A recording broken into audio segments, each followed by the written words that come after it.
जय हिंद दोस्तों, मैं आलोक। आप सबका एआर कैंपस पे स्वागत है। दोस्तों, आज हम पर्यावरण का टॉपिक जानवर से रिलेटेड लाया हूँ। इसके पहले मैं इसका फर्स्ट पार्ट दे दिया हूँ। ये सेकंड पार्ट आया है, जो कि मैंने जानवर से जितने भी बनते हैं क्वेश्चंस, मैंने सबको कवर कर दिया है। और इसके पहले हमने आपको पढ़ाया है बाघ, शेर, क्लॉथ पढ़ाया, और उसके बाद उसमें हाथी भी पढ़ा दिया। बहुत अच्छे से एनिमेटेड तरीके से कंप्लीट किया हूँ।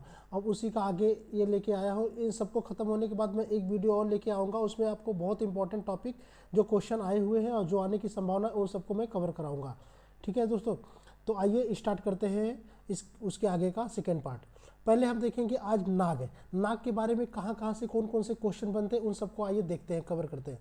पहले क्या होता है, ये सरीसृप प्रजाति के होते हैं। अब क्वेश्चन उठता है कि सरीसृप प्रजाति, सरीसृप क्या होता है? जो जानवर रेंग के चलते हैं यानी सड़क कर चलते हैं, उन्हें सरीसृप कहते हैं। उनके सरीसृप प्रजाति के होते हैं। तो नाग भी उसी में से एक है। और ये नाग होते हैं, जो सांप होते हैं ना, इनके बाहरी कान नहीं पाए जाते हैं। इनके कान बाहर की तरफ नहीं होते हैं। इसीलिए ये लोग क्या करते हैं, त्वचा पर कंपन के माध्यम से सुनता है। जब अगर नाग कहीं बैठा है, अगर आप जाओगे तो आपके जो कंपन होंगे ना, उस कंपन के द्वारा सुन लेगा कि हाँ, कोई बंदा इधर आ रहा है। ठीक है, ये त्वचा के कंपन के माध्यम से सुनता है। ठीक, उसके बाद और सांप पर नियंत्रण रखने के लिए, ठीक है, एक वाद्य यंत्र होता है। ठीक है, जिसको हम बोलते हैं बीन। देखते नहीं, गांव में सपेरे लोग आते हैं, बीन लिए रहते हैं, बीन बजाते हैं, सांप उनके आगे नाचता है। ठीक है, तो वो सांपों पर नियंत्रण करने के लिए वो बीन बजाते हैं। ठीक है, और वो जो बीन होता है किस चीज़ का बना होता है? वो सूखी लौकी आप देखिए ना, उसी से बना हुआ होता है ये बीन। ठीक है, सूखी लौकी का बना हुआ होता है बीन। आगे देखिए, सांप की 2 खोखले दांत पाए जाते हैं। आप की जैसा कि वीडियो पिक्चर में देख सकते हैं, ये 2 बड़े बड़े दांत निकले हैं व्हाइट कलर के।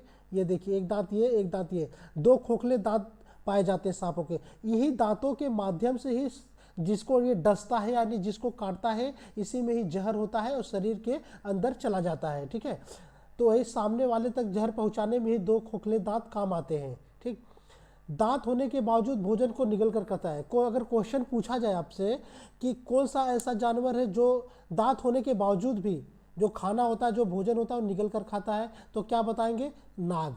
ठीक है, ये सांप होता है। ठीक, इसकी औसत आयु 10 से 12 साल होती है, और 10 से 12 साल इसकी औसत आयु होती है। और सांप के काटने की दवा, अगर जैसे किसी इंसान को अगर सांप काट लेता है तो उसकी जो दवा होती है, इसी की जहर से तैयार किया जाता है। इस सांप के जहर से ही तैयार किया जाता है। एक इंजेक्शन तैयार किया गया है जिसका नाम है सीरम। ठीक है, क्या नाम है? सीरम। आप लोग याद रखिएगा, सीरम सांप के काटने की दवा है। ठीक, और 8 वर्ष तक नर सांप के शरीर पर बाल आने लगते हैं। इसका वैसे आयु देखेंगे 10 से 12 साल तक होते हैं, लेकिन 8 वर्ष तक जो नर सांप होता है यानी मेल जो स्नेक होता है, उसके बॉडी पे बाल आने स्टार्ट हो जाते हैं। ठीक, और भारत में सबसे इंपॉर्टेंट लाइन ये है, एनसीईआरटी में यहाँ से क्वेश्चन पूछता है आपको, भारत में 4 तरह के जहरीले सांप पाए जाते हैं। आइए देखते हैं कौन कौन से पाए जाते हैं। पहले पाया जाता है किंग कोबरा। किंग कोबरा जैसा कि आप पिक्चर में देख सकते हैं, ये देखिए, डेंजरस खतरनाक किंग कोबरा 2 खोखले दांत दिख रहे हैं आप लोगों को। ठीक है, किंग कोबरा ये अपने बच्चों को पालने के लिए घोंसले की व्यवस्था करता है। किंग कोबरा एक ऐसा जानवर है, क्वेश्चन पूछता है कि कौन सा सांप बच्चों को पालने के लिए घोंसला बनाता है? यह है किंग कोबरा। ठीक, कौन सा? King cobra.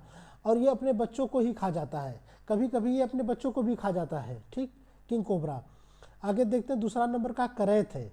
ठीक है, भारत में 4 तरह के जहरीले सांप पाए जाते हैं। किंग कोबरा हो गया, सेकेंड नंबर करैत आप देखिए इस तरह से होता है, देख रहे हैं? करैत का कलर देखिए, ये हल्के कत्थे रंग का होता है ये करैत। ये भी खतरनाक सांप है। ठीक है, करैत। तो 2 ये देख लिए, किंग कोबरा और करैत। तीसरा नंबर देखते हैं हम लोग, अफाई देख रहे हैं, ये सबसे खतरनाक अजगर की तरह दिखने वाला होता है। ये काटने पे जल्दी इंसान बचता नहीं है। अफाई बहुत जहरीला सांप है। तो ये भारत में सबसे ज़्यादा पाए जाने वाला जहरीला सांप कौन सा है? अफाई। ये हल्के पीले रंग का है, देख रहे हैं आप जैसा कि पिक्चर में। ठीक, और चौथे नंबर का आया था दुबैया। ये देख रहे हैं हरे कलर का है। ये भारत में बहुत कम ही देखने को मिलता है दुबैया। तो आप लोग जानते रहिए, भारत में सबसे कम दिखाई देने वाला सांप है ये। और एक इम्पॉर्टेंट क्वेश्चन यहाँ से बनता है, आप लोग को एग्जाम में पूछा है कितनी बार कि कहाँ पे किस देश में सांप पाया नहीं जाता, तो ये न्यूजीलैंड में सांप नहीं पाया जाता है। तो आप लोग देख लिए 4 तरह के सांप हैं, ठीक है। कौन कौन सा सांप है आप लोग देख लिए इधर से, किंग कोबरा हो गया, करैत हो गया, और अफाई हो गया, और दुबैया हो गया, ठीक। कालबेलिया बहुत इंपॉर्टेंट, यहाँ से क्वेश्चन बनने वाला है और छपने वाले एग्जाम में जरूर आएगा। कालबेलिया क्या है, क्या नाम है कालबेलिया का? एक तरह का ये नागिन डांस है, ठीक है। क्या बोल सकते हैं, नागिन डांस। ये नागिन डांस कहाँ पे प्रचलित है, आइए हम अभी देखते हैं। राजस्थान में है ये, ठीक है। ये देख रहे हैं नागिन डांस, नाग की तरह डांस। ये हाथों को उछल कर, हाथों के सहारे उछलती हैं, और जैसे बीन बजाते हैं, जैसे सांप नाचते हैं उसी तरह से ये नाचती हैं, ठीक है। अब देख रहे हैं सर्वाधिक प्रचलन कहाँ है, सबसे ज़्यादा राजस्थान में इसका प्रचलन है, और राजस्थान से सटा ही गुजरात है, तो गुजरात में भी देखने को मिल जाता है। और हाथ के सहारे उछलकर नृत्य करना, ठीक है, यह है कालबेलिया, ठीक है। ये से क्वेश्चन और बनता है जिसको बोलते हैं नाग गुम्फन। अब क्वेश्चन पूछता है कि नाग गुम्फन क्या है। नाग गुम्फन देख रहे हैं, ये एक तरह से ये चित्रकारी है, रंगोली है। ये नाग गुम्फन नागों की रंगोली है, ठीक है, सांपों की आकृति में बनाई गई रंगोली, ठीक है। पूछता है नाग गुम्फन क्या है। अगर आपसे क्वेश्चन पूछ ले नाग गुम्फन क्या है, तो ये एक प्रकार सांपों की आकृति में बनाई गई रंगोली है। यह सौराष्ट्र गुजरात में देखने को मिलता है, ठीक है। सौराष्ट्र कहाँ है, आपके गुजरात में, ठीक। सॉरी। तो आप लोग देख रहे हैं पिक्चर मैं इसलिए लाया हूँ, बहुत मेहनत करके बनाया हूँ दोस्तों, कि ताकि आप लोगों को पिक्चर के माध्यम से भी दिख जाए और समझ में आ जाए, ठीक है। अगर आपको अच्छा लग रहा होगा हमारा वीडियो, तो प्लीज़ लाइक, सब्सक्राइब और शेयर जरूर करिएगा। आपके एक शेयर से और लाइक से ही हमको मोटिवेट मिलता है आगे और बनाने के लिए, ठीक। आगे देखिए, अब हम पढ़ते हैं केचुआ के बारे में, अर्थवार्म, ठीक है। अर्थवार्म जैसे देख सकते हैं केचुआ ये है, ये केचुआ जो है अपनी त्वचा से सांस लेता है, ठीक है। ये जो इसके त्वचा पे छोटे छोटे छिद्र पाए जाते हैं, ये अपने त्वचा से ही सांस लेता है, ठीक है। और मिट्टी में छेद करके भुरभुरा बनाता है, जिसके खेतों में इसे बोलते हैं ना, इसीलिए केचुआ को बोलते हैं किसानों का मित्र। क्यों? क्योंकि ये खेतों में, जहाँ पे खेतों में रहते हैं, देखते होंगे वहाँ की जो मिट्टी होती है ना, भुरभुरी हो जाती है, ऐसे छेदा छेदा टाइप हो जाएगा, ठीक है। और जब भुरभुरी हो जाती है तो इसमें ऑक्सीजन बहुत आराम से चला जाता है और CO2 निकल के आता है, मतलब इसमें ऑक्सीजन का आना जाना बहुत ही आराम से हो जाता है, और बहुत उपजाऊ मिट्टी बना देते हैं। इसलिए मिट्टी में छेद करके इसको भूरा भूरा बनाते हैं, और मिट्टी में ऑक्सीजन का प्रवाह बढ़ जाता है और मृदा उपजाऊ हो जाती है, जैसा कि मैंने आपको बताया। केचुआ सामान्य भूरे रंग का जीव है, जैसा कि आप लोग पिक्चर में देख सकते हैं। और उसके बाद सांप और केचुओं को किसानों का मित्र कहा जाता है, ठीक है। अब देखते हैं कछुओं को तो किसानों, सॉरी ये कछुआ नहीं है, केचुआ है, ठीक। यहाँ पे आप लिख लिए केचुआ, ठीक है। ये केचुआ को किसानों का मित्र तो कहा जाता है, लेकिन सांप को क्यों कहा जाता है? कभी कभी सांप को भी बोला गया है, सांप को भी किसानों का मित्र, क्योंकि आप लोग देखते हैं गेहूं के खेत में, धान के खेत में चूहे बहुत ज़्यादा लग जाते हैं, पूरे फसल को बर्बाद कर देते हैं, लेकिन उन फसलों का खाने का काम करता है सांप करता है, ठीक है। सांप प्रजाति होती है एक, वो खा के ख़त्म कर देती है, इसलिए हम बोल सकते हैं कि सांप और केचुआ किसानों का मित्र है, ठीक। आगे देखिए, डॉल्फिन बहुत इंपॉर्टेंट, डॉल्फिन भारत का राष्ट्रीय जलीय जीव आपसे पूछे तो क्या बोलोगे आप? डॉल्फिन बोलोगे, ठीक है। इसे हम अंधी डॉल्फिन भारत में क्या बोलते हैं? भारत में इसको अंधी डॉल्फिन बोलते हैं। कहाँ पे? भारत में इसको हम क्या बोलते हैं? अंधी डॉल्फिन बोलते हैं, क्योंकि इनकी आंखें नहीं होती हैं, ठीक है। इनको अलग नाम से बोला जाता है सूसू, ठीक है। क्या नाम दिया जाता है इनको? सूसू नाम दिया जाता है, ठीक है। इनका साइंटिफिक नेम है डॉल्फिनियस, ठीक है। डेल्फिनस इनका साइंटिफिक नेम है। और ये 18 मई सन 2010 को भारत ने इसको जलीय जीव के रूप में घोषित किया। भारत का अगर पूछे जलीय जीव कौन है तो डॉल्फिन है। कब घोषित किया गया था? 18 मई 2010 को, ठीक। इंपॉर्टेंट, इसको देखिएगा आप। ये सबसे चालाक और मनुष्य से दोस्ती करने वाला जलीय जीव है, ठीक है। सॉरी, अगर आपसे पूछे जाए कि सबसे चालाक और मनुष्य से दोस्ती करने वाला जलीय जीव कौन सा है तो डॉल्फिन है, ठीक। अलग अलग आवाज़ निकालने वाला जलीय जीव है, ये अलग अलग टाइप की आवाज़ भी निकालता है, ठीक। संरक्षण इसका कहाँ है? कछुआ वन्य जीव विहार, ठीक है। संरक्षण इसका कछुआ वन्य जीव विहार कहाँ पड़ता है? ये वाराणसी में पड़ता है, ठीक है। वहाँ पे इसका संरक्षण होता है, ठीक। स्तनधारी जलीय जीव है, ये स्तनधारी है, यानी ये अंडे नहीं देता है, ठीक है। स्तनधारी जलीय जीव है ये। भारत में डॉल्फिन प्रयागराज से हल्दिया के मध्य पाई जाती है, ठीक है। प्रयागराज से गंगा नदी, हल्दिया कहाँ पहुँचा? आपका वेस्ट बंगाल में, ठीक है। प्रयागराज से हल्दिया के बीच में, जो गंगा नदी प्रयागराज से हल्दिया गई है उसी के बीच में ये डॉल्फिन पाई जाती है। ठीक है, कहाँ पाई जाती है? गंगा नदी में। ठीक, फेफड़ों के माध्यम से सांस लेती है। क्वेश्चन पूछता है फेफड़ों के माध्यम से डॉल्फिन सांस लेता है। ठीक है, याद रखना, फेफड़ों के माध्यम से सांस लेता है ये। ठीक है, और गंगा नदी की डॉल्फिन नहीं देख सकती, जैसा कि मैंने बताया इसको अंधी डॉल्फिन बोलते हैं, जबकि समुद्री डॉल्फिन देख सकती है। ठीक, ब्लू व्हेल बहुत इंपॉर्टेंट, ठीक है, बहुत ही इंपॉर्टेंट है। ब्लू व्हेल है दुनिया का सबसे खतरनाक जलीय जीव है और सबसे भारी, सबसे वजन जलीय जीव यही है। ठीक है, अगर आपसे पूछे कि सबसे भारी मतलब जलीय जीव कौन सा है तो आप क्या बोलेंगे? ब्लू व्हेल यानी नीली व्हेल मछली। ठीक, सर्वाधिक कहाँ पाया जाता है? ये प्रशांत महासागर में पाया जाता है। सर्वाधिक कहाँ पाया जाता है? प्रशांत महासागर में पाया जाता है। ठीक है, पृथ्वी का सबसे भारी जीव, अगर क्वेश्चन आपसे पूछे पृथ्वी का सबसे भारी जीव तो आप क्या बोलोगे? ये नीली व्हेल बोलोगे। अगर ये बोल दे कि स्थल पे सबसे भारी जीव तो हाथी होता है, लेकिन पूरा पृथ्वी की बात करें तो व्हेल होता है। ठीक है, सबसे घातक मांसाहारी यह फेफड़ों के माध्यम से सांस लेता है। ठीक है, जैसे इसके पहले डॉल्फिन देखे तो वो भी फेफड़ों के माध्यम से सांस लेता है, तो नीली व्हेल भी फेफड़ों के माध्यम से सांस लेता है। और ये सांस जब ऊपर आता है तब लेता है। यहाँ पे इसके ऊपर एक छिद्र पाया जाता है, छेद। ठीक है, एक बार सांस लेता है ऊपर आके, काफ़ी देर तक फिर नीचे बिना सांस के ही रहता है। ठीक है, ये ऊपर बाहर आके सांस लेता है नीली व्हेल। ये स्तनधारी जीव है, ये भी अंडे नहीं देता है। ठीक है, डायरेक्ट बच्चे देता है, स्तनधारी जीव है ये।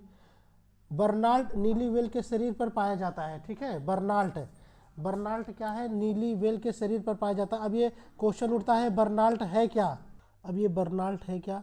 बर्नाल्ट ये ऐसा चीज़ है कि इसके जब ये बाहर आता है ना, तो जब इसकी स्पीड इतनी होती कि इस पर छोटे छोटे जानवर उनवर चिपक जाते हैं, इसके ऊपर जानवर, कचड़े उचड़े सब लग जाते हैं, बहुत ढेर सारे। ठीक है, इसी को हम बोलते हैं बर्नाल्ट है। ठीक है, नीली व्हेल की लंबाई अधिकतम 30 मीटर होती है। ठीक है, जो इसकी लंबाई होती है ना अधिकतम 30 मीटर की होती है। ठीक, अब आइए मकड़ी के बारे में देखते हैं। कीट वर्ग का अपवाद, यानी अगर आपसे क्वेश्चन पूछे कि क्या मकड़ी कीट वर्ग में आता है? नहीं, तो मकड़ी कीट वर्ग में नहीं आता, ये एक अपवाद है। ठीक है, कीट में 6 पैर पाए जाते हैं परंतु मकड़ी में 8 पैर पाए जाते हैं। ठीक है, वैसे तो ये कीट है, ठीक है, लेकिन कीट वर्ग का ये अपवाद है, मकड़ी कीट वर्ग में नहीं आता है। तो हम बोल सकते हैं कीटों में 6 पैर पाए जाते हैं लेकिन मकड़ी में 8 पैर पाए जाते हैं, याद रखना। मकड़ी एक सामाजिक जीव नहीं है, यानी ये जब ये सामाजिक जीव नहीं है तो ये समूह में भी नहीं रहती है। ठीक है, सभी प्रकार की मकड़ी जाल का निर्माण नहीं करती हैं। जरूरी नहीं है कि सभी प्रकार की मकड़ी जो होती है जाल का निर्माण करे। यह प्रजनन के पश्चात इनकी मादा अपने नर को जान से मार देती हैं, यानी ये जब ये प्रजनन इनका कंप्लीट होता है तो जो ये फीमेल होती है मेल को मार देती हैं। ठीक, मकड़ी जीव समूह में नहीं रहती है, जब ये सामाजिक जीव है ही नहीं तो जीव समूह में क्यों रहेगी? यहाँ से क्वेश्चन पूछा है कि कौन सा जानवर है जो जीव समूह में नहीं रहता है? मकड़ी। ठीक है, ये कीट वर्ग में आती नहीं है। ठीक, मादा मकड़ी, ठीक है, एक बार में क्वेश्चन पूछा है एक बार में कितने अंडे देती है? तो ये एक बार में 3000 अंडे देती है। ठीक है, याद रखना, यहाँ से क्वेश्चन पूछा है कि मादा मकड़ी एक बार में कितने अंडे देती है? 3000 अंडे। रेशम का कीट जिसको इंग्लिश में बोलते हैं सिल्क वार्म। ठीक है, ये वैज्ञानिक नाम बॉम्बिक्स मोरी है। ठीक है, ये रेशम के कीड़े, इनको क्या कहा जाता है? पिल्लू कहा जाता है, पिल्लू। ठीक है, रेशम के कीड़ों को पिल्लू कहा जाता है। ठीक, और इसके बाद है अपनी मादा को उसके गंध से कई किलोमीटर दूर से पहचान लेता है। जो ये रेशम के कीड़े होते हैं ना, ये देख रहे हैं जैसे पेड़ों को कैसे कुतुर रहा, पेड़ के पत्तियों को कुतुरता है, ये अपने मादा को यानी फीमेल को कई किलोमीटर से उसकी गंध से पहचान लेता है। विश्व में रेशम का प्रचलन सर्वप्रथम चाइना में प्रारंभ हुआ था। ठीक है, अगर क्वेश्चन पूछे आपसे कि सबसे पहले रेशम विश्व में कहाँ स्टार्ट हुआ था तो चाइना में स्टार्ट हुआ था। ठीक है, इसका पालन सहतूत के पेड़ पर पाला जाता है। ये सहतूत के पेड़ पर रेशम के कीड़े पाए जाते हैं। ठीक है, उसी के पेड़ पर ये पाला जाता है। सेरी कल्चर के नाम से भी जाना जाता है। क्वेश्चन पूछता है कि सेरी कल्चर के नाम से कौन जाना जाता है? ये रेशम का कीड़ा। ठीक है, सेरी कल्चर। अनीता की मधुमक्खी, एनसीईआरटी में यही टॉपिक, मतलब यही चैप्टर का नाम ही अनीता की मधुमक्खी। फूलों की परागण में सर्वाधिक सहायक कौन सा होता है? अगर पूछे क्वेश्चन फूलों की परागण में सर्वाधिक सहायक कौन सा होता है तो मधुमक्खी होती है। अब क्वेश्चन उठता है किस टाइप के फूलों पे ये बैठती हैं सबसे ज़्यादा? ये लीची के फूलों पे बैठती हैं, ठीक है। और लीची क्वेश्चन पूछा है, सबसे ये पूछा है कि किस टाइप का फूल है? लीची का फूल। दूसरा क्वेश्चन उठता है कि ये जो लीची का फूल होता है कब खिलता है? फरवरी में खिलता है, ठीक। आगे देखिए, छत्ता को वी हाइव के नाम से जाना जाता है। जो ये मधुमक्खियों का छत्ता होता है उनका नाम है वी हाइव, वी हाइव के नाम से जाना जाता है। और वहाँ से हमको पता है कि छत्ते से शहद प्राप्त होता है। और छत्तों में कई प्रकार की मधुमक्खियाँ पाई जाती हैं, ठीक है। इसमें कोई रानी, कोई राजा, हर टाइप के इनके ग्रुप बटे होते हैं, ठीक है। तो छत्तों में कई प्रकार की मधुमक्खियाँ पाई जाती हैं और रानी मक्खी अंडे देती है। क्वेश्चन पूछा एग्जाम में कि कौन सी मधुमक्खी अंडे देती है? उसमें है ऑप्शन में दिया रहेगा रानी मक्खी। रानी मक्खी जो होती है अंडे देती है, ठीक। कभी खराब नहीं होने वाला शहद, भोजन है शहद। आप लोग को पता है ये शहद जल्दी खराब नहीं होता, कभी खराब नहीं होता। और मादा मधुमक्खी सबसे ज़्यादा कार्य करती है। क्वेश्चन एग्जाम में पूछा है कि किस टाइप की मधुमक्खी सबसे ज़्यादा कार्य करती है, तो आप क्या बताओगे? मादा, ठीक है, मादा, फीमेल। सिपाही मक्खी क्षेत्र के सभी पहरा देती है। जो ये सिपाही मक्खी होती है ना, इसमें बट मैंने बोला ना मधुमक्खियाँ कई प्रकार की पाई जाती हैं, कोई रानी मक्खी, कोई मादा मक्खी, कोई सिपाही मक्खी। तो जो सिपाही मक्खी होती है, जो मधुमक्खी का छत्ता रहता है ना, उसके इर्द गिर्द पहरा देती है, ठीक। भारत में सर्वाधिक शहद उत्पादन बिहार में होता है। कहाँ पे होता है? बिहार में। ये एग्जाम में क्वेश्चन पूछा है, ठीक है। शहद उत्पादन का समय याद रखना, ये अक्टूबर से दिसंबर तक, इसी टाइम का। इसके पहले जो भी बीता है, जब ठंडी स्टार्ट होती है, अक्टूबर से दिसंबर तक का ये अंडा देने का समय है इनका, ठीक है, ठीक। और एपीकल्चर क्वेश्चन पूछा है, एपीकल्चर किससे रिलेटेड है? सेरीकल्चर रेशम का कीड़ा से, एपीकल्चर मधुमक्खी से, ठीक है। और एपीकल्चर का मतलब होता है मधुमक्खी पालन, मधुमक्खी का प्रबंधन और उसका अध्ययन करना, ठीक। अब देखते हैं चींटियों के बारे में। यहाँ से क्वेश्चन एग्जाम में पूछता है, पृथ्वी पर लगभग 12,000 चींटियाँ पाई जाती हैं, ठीक है। ये क्वेश्चन ही पूछ लिया सबसे पहले कि 12,000 चींटियाँ पाई जाती है पृथ्वी पर, ठीक है। मतलब उसकी प्रजाति है, 12,000 चींटियों की प्रजाति है। और एक चीज़ मैं आप लोग को बता दूँ, आप हैरान नहीं है, जितना वजन इस पृथ्वी पे, इस धरती पे आदमियों का है, उससे कई गुना ज़्यादा वजन चींटियों का है इस धरती पर। सोच समझ सकते हैं कि कितनी चींटियाँ पाई जाती हैं इस धरती पे। अपने वजन से 20 गुना ज़्यादा उठा सकती है, वेरी इंपॉर्टेंट, ठीक है। ये एग्ज़ाम में छपने वाला है कि चींटियाँ जो चींटियाँ होती हैं, ये ना चींटी देख रहे हो ना, ये लाइन से चल रही है ना, तो ये अपने वजन का 20 गुना ज़्यादा वजन उठा सकती हैं, ठीक। चींटियों में एक रानी चींटी होती है जिसके लाखों बच्चे होते हैं। अब क्वेश्चन पूछेगा कि कौन सी चींटी बच्चा देती है, तो रानी चींटी होगा, ठीक है। इसके लाखों बच्चे होते हैं। चींटियों के कान नहीं होते हैं, वह ज़मीन के कंपन से सुनती है। तो चींटियों के कान नहीं होते हैं, ये ज़मीन के कंपन से सुनती है। इनकी औसत उम्र 28 साल, लेकिन रानी जो चींटी होती है ना, वो 30 साल तक जीती है। इनका औसतन उम्र 28 साल है, लेकिन जो रानी चींटी होती है वो 30 साल तक जीती है, ठीक है। ध्यान से सुनना, याद रखना। चींटियाँ हमेशा एक लाइन में चलती हैं। आप देख रहे हो जैसा चींटियाँ हमेशा कहाँ पे, ये एक लाइन में चलती हैं। इसलिए क्योंकि सब चींटियाँ एक तरल पदार्थ छोड़ती हैं जिससे पीछे वाली चींटी उसके पीछे चलने लगती है, ठीक है। ये एक कुछ तरल पदार्थ ऐसा छोड़ती है कि जो ये पीछे वाली चींटी है उसके महक से उसके पीछे पीछे लग जाती है, ठीक। चींटियों में फेफड़े नहीं होते हैं। क्वेश्चन आपसे पूछ लिया कि फेफड़े चींटियों में होते हैं कि नहीं होते हैं, तो फेफड़े चींटियों में नहीं होते। चींटियों में छोटे छिद्र पाए जाते हैं जिससे ऑक्सीजन बाहर आती जाती है, ठीक है। इनमें छोटे छोटे छिद्र पाए जाते हैं, वहीं से यह ऑक्सीजन बाहर आती जाती है, ठीक। इंसान और चींटी ऐसी प्रजाति है जो भोजन इकट्ठा करके रखती है। क्वेश्चन पूछा है एग्जाम में कि कौन सी ऐसी प्रजाति है जो भोजन को इकट्ठा करके रखती है? एक इंसान है, दूसरा चींटी है, ठीक। चींटी कभी सोती नहीं है, याद रखना। वैसा कौन सा जानवर है जो कभी सोता नहीं है? चींटी कभी सोती नहीं है, ठीक है। और अगर आपसे पूछे कि सबसे कम सोने वाला जानवर कौन सा है, तो आप देखो बोलोगे जिराफ सबसे कम सोता है, ठीक। चींटी पानी के अंदर भी 24 घंटे तक जिंदा रह सकती है। बहुत ही इंपॉर्टेंट पॉइंट है, आप लोग नहीं जानते होंगे। जो चींटी है ना, पानी के अंदर चली जाए तो 24 घंटे तक जिंदा रह सकती है। चींटी के 2 पेट होते हैं, देखने में तो बहुत छोटा, लेकिन इसके 2 पेट होते हैं।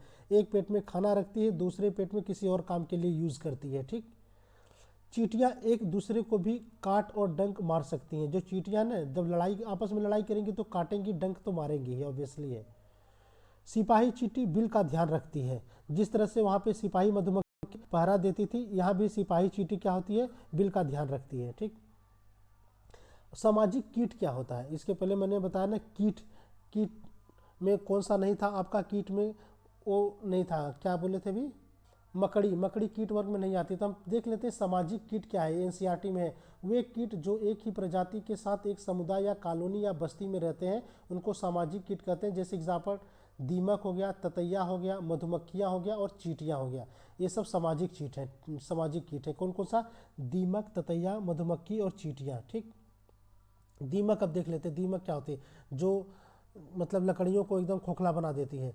सबसे बेहतर सेलुलोज बनाने वाला जीव, ठीक है, सेल्यूलोज बनाने वाला सबसे बेहतर दीमक होता है। ठीक। भोजन इनकी सूखी लकड़ी होती है, सूखी लकड़ी मैंने बताया ना, वहाँ पे लग जाते हैं। ठीक। और ये शुद्ध अपघटक होते हैं। ठीक। अब ततैया देख लेते हैं। ततैया जिसको हम लोग गांव में बर्रे, भौरा ये सब कहते हैं। ठीक है। ततैया वेब्स एक प्रकार का कीट है। इसके मैंने बताया था ना, सामाजिक कीट में कौन कौन सा था, मधुमक्खी था, ततैया था, चींटियाँ था, ठीक है, दीमक था, ये सब कीट में आते हैं, सामाजिक कीट में। ठीक। भारत में इसे ततैया, बर्रे, गंधेली आदि नामों से भी जाना जाता है। समूह में रहने वाला जीव, मधुमक्खी के अलावा छत्ता बनाने वाला जीव। ठीक है, समूह में रहने वाला जीव, इसको हम ततैया को बोल सकते हैं। अब जैसे समूह में कौन रहता है, आप लोग देखे होंगे जो मधुमक्खियाँ होती है छत्ता बनाती हैं बड़ा सा। ठीक है। और ततैया भी, आप बर्रे भी, भौरा भी देख लेंगे, ये लोग भी छत्ता बनाते हैं। ठीक है। तो समूह में रहने वाला जीव मधुमक्खी के अलावा छत्ता बनाने वाला जीव ये भी है, ततैया भी है। तो दोस्तों हमारा ये टॉपिक आपका ख़त्म हुआ। अगर प्लीज़ आपको लाइक सब्सक्राइब जरूर करिएगा अगर अच्छा लगा। अब इसके मैं नेक्स्ट पार्ट में आप लोगों को लाऊंगा क्वेश्चन आंसर। ठीक है, थैंक यू सो मच।